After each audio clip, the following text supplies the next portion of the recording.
दोस्तों, शेख हसीना हुकूमत के खात्मे ने पूरे बांग्लादेश को बदल कर रख दिया है। वो मुल्क जो एक महीने पहले तक भारत की गोद में बैठा हुआ था, अब उठकर पाकिस्तान और चीन के साथ कंधे से कंधा मिलाकर चलना चाहता है। ढाका यूनिवर्सिटी की लाइब्रेरी में गुज़िश्ता 12 साल से शेख मुजीबुर रहमान के दौरे हुकूमत के अखबारात देखने पर पाबंदी थी, जो उठा ली गई, मगर आर्काइव्स में 15 अगस्त 1975 से 19 अगस्त 1975 के अखबारात मौजूद ही नहीं।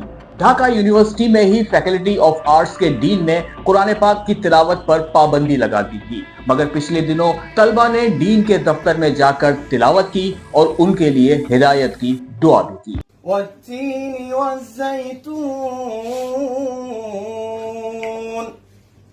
وطور سينين وهذا البلد الأمين। बांग्लादेश की अबूरी हुकूमत इस बात के साफ इशारे दे चुकी है कि वो इस्लामाबाद और बीजिंग से अच्छे ताल्लुकात की ख्वाहिशमंद है। बांग्लादेश में भारत से मुसलसल बढ़ती हुई बेजारी भी किसी से ढकी छुपी नहीं। बांग्लादेश में पाकिस्तान के हाई कमिश्नर सैयद अहमद ने 1 सितंबर को बांग्लादेश की अबूरी हुकूमत के वजीर नाहिद इस्लाम से मुलाकात की थी। इस मुलाकात ने भारत में हलचल मचा दी। अंग्रेजी अखबार हिंदुस्तान टाइम्स ने यहाँ तक लिख दिया कि इस मुलाकात में नाहिद इस्लाम ने पाकिस्तान के साथ 1971 का मसला हल करने पर बात की। दोनों मुल्कों के दरमियान पिछले बरसों में 1971 की जंग एक अहम मसला रही है। इस मुलाकात से कबल 30 अगस्त को हमारे वजीर आज़म शहबाज शरीफ ने भी अबूरी हुकूमत के सरबराह मोहम्मद यूनुस से फोन पर बात की थी और साथ ही एक ट्वीट में बांग्लादेश में सैलाब के बाइस होने वाली तबाहकारियों में इमदाद की पेशकश की। ये वही सैलाब था जो भारत ने अपने डैम के दरवाजे खोलकर बांग्लादेश में बर्पा किया था। ऐसी ओछी हरकतें वो पाकिस्तान के साथ भी दुश्मनी में हर साल करता है। पाकिस्तान और बांग्लादेश के साथ ताल्लुकात में सबसे बड़ी रुकावट शेख हसीना थी। पाकिस्तान ने गुज़िश्ता 15-16 बरसों में हसीना वाजिद के साथ ताल्लुकात बेहतर बनाने की बहुत कोशिशें की, लेकिन दिल्ली सरकार के इशारों पे चलने वाली हसीना वाजिद को पाकिस्तान और उससे ताल्लुकात में भला क्या दिलचस्पी हो सकती थी। ताल्लुकात खराब रहे, मगर अब हसीना वाजिद दर बदर हो चुकी हैं, तो ऐसे में पाकिस्तान के पास बांग्लादेश से ताल्लुकात बेहतर बनाने का बेहतरीन मौका है और इस मौके को हरगिज़ ज़ाया नहीं करना चाहिए। पाकिस्तान, भारत और बांग्लादेश के दरमियान 9 सितंबर 1974 में एक से फरीकी मुआहिदा भी हुआ था, जिसमें माजी की तलखियां भुलाकर आगे बढ़ने की बात की गई थी। पाकिस्तान को ये मुआहिदा मंजर आम पर लाकर बांग्लादेश से बात करनी चाहिए। अक़वाम मुत्तहिदा की जनरल असम्बली के इजलास में शिरकत के लिए शहबाज शरीफ न्यूयॉर्क जा रहे हैं, जहां उनकी डॉक्टर यूनुस के साथ मुलाकात का इम्कान है। उम्मीद है कि इस मुलाकात में दोनों मुल्क मजीद करीब आएंगे और एक दूसरे की बात समझेंगे।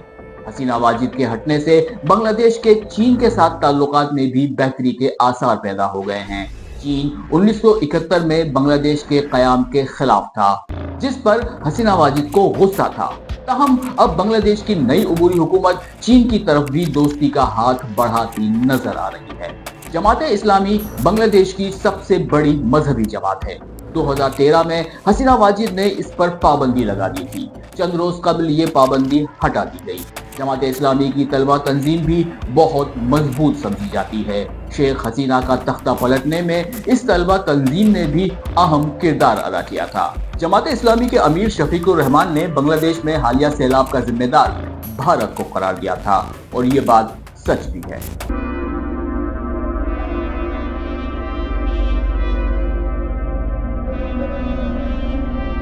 सैलाब के बाद भारत के खिलाफ बांग्लादेश में बड़े पैमाने पर एहतिजाजी मुजाहिरे हुए थे।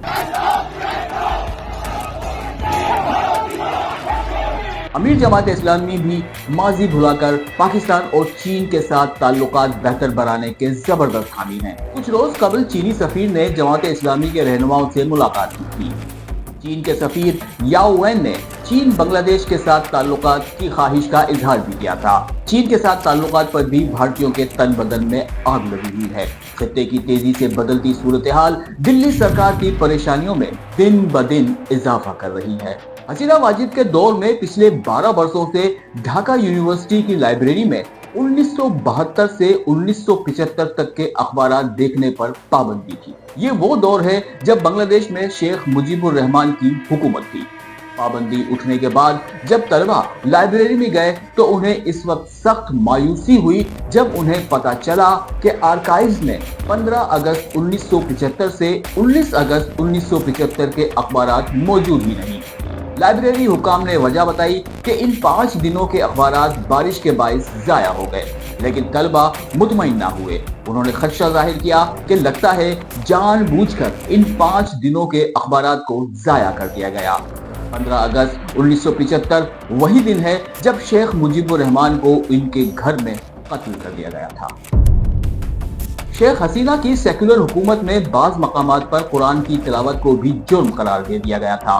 ڈھاکہ یونیورسٹی کی فیکلٹی آف آرٹس کے ڈین پروفیسر ڈاکٹر عبدالبشیر نے اسٹوڈنٹس پر رمضان المبارک میں سر عام قرآن مجید کی تلاوت پر پابندی لگا دی تھی، جبکہ یونیورسٹی میں ہندوؤں کے تہوار منانے اور ناچ گانے کے پروگرام کرنے کی پورا سال آزادی تھی۔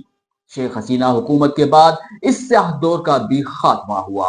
چند روز قبل یونیورسٹی کے طلبہ نے ڈین کے آفس میں داخل ہو کر تلاوت کی اور ان کے لیے ہدایت کی دعا بھی کی۔ بعد میں ان سے استعفیٰ بھی لے لیا گیا۔ والتين والزيتون